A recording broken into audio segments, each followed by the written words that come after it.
Hi guys, welcome back to another what I it in a day. সকালটা শুরু হচ্ছে অন্যান্য দিনের মতনই চা আর বিস্কুট দিয়ে। তারপরে পুজো দেওয়ার পর বানিয়ে নিয়েছিলাম ছাতুর পরোটা। আর এটা আমি বানিয়েছি, আচারের তেল দিইনি, তবে দিয়েছিলাম একটুখানি চাট মশলা। আর দেখতে পাচ্ছ ছাতুটা কিভাবে স্প্রেড হয়েছে পুরো পরোটার দিকে, খুব সুস্বাদু খেতে হয়েছিল। সাথে নিয়ে নিয়েছিলাম একটুখানি কেচাপ।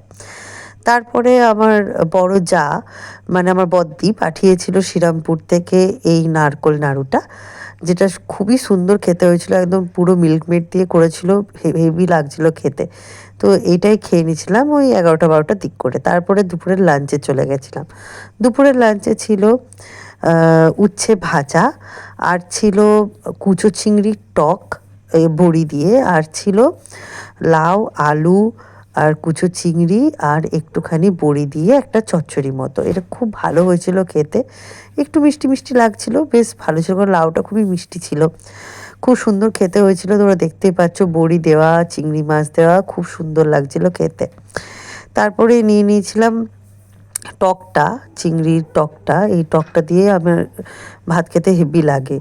আর আমার শ্বশুরবাড়ির সবাই একটু মিষ্টি দেয় টকে, কিন্তু আমার জন্য আমার শাশুড়িমা আগে থেকেই তুলে রাখে মিষ্টি ছাড়া, কারণ আমার এই টকটা ভাত দিয়ে খেতে ভালো লাগে, আর এতে আমার মিষ্টি একদমই ভালো লাগে না। তারপরে নিয়ে নিয়েছিলাম ডিমের তরকারি, যেটা আমি করেছিলাম, সব বাটা মশলা দিয়ে করেছিলাম, শুধু পেঁয়াজটা আমি কুচিয়ে দিয়েছিলাম। খুব ভালো হয়েছিল খেতে ডিমের তরকারিটা। তো এটাই ছিল আজকের দুপুরের মেনু। তারপরে সন্ধ্যের দিকে, মানে বিকাল দিক করে সন্ধ্যে দেওয়ার পর আমার একটু খিদে খিদে পাচ্ছিল, তাই কি খাবো খুঁজে পাচ্ছিলাম না। আর সাথে ছিল আমার বিড়ালটাও। তো ও আর আমি মিলেই বিস্কুট খাচ্ছিলাম, মানে বিস্কুট নিয়েছিলাম, নারকোল বিস্কুট, ওকে দুটো দিয়েছি, আমি একটা খেলাম।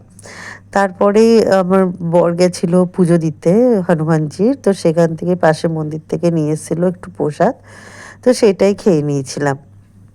তারপরে একেবারে রাতের ডিনারে ছিল ওই দিনেকার একটুখানি লাউ চিংড়ির তরকারি, একটা রুটি নিয়েছিলাম, আর অল্প একটুখানি ভাত ছিল।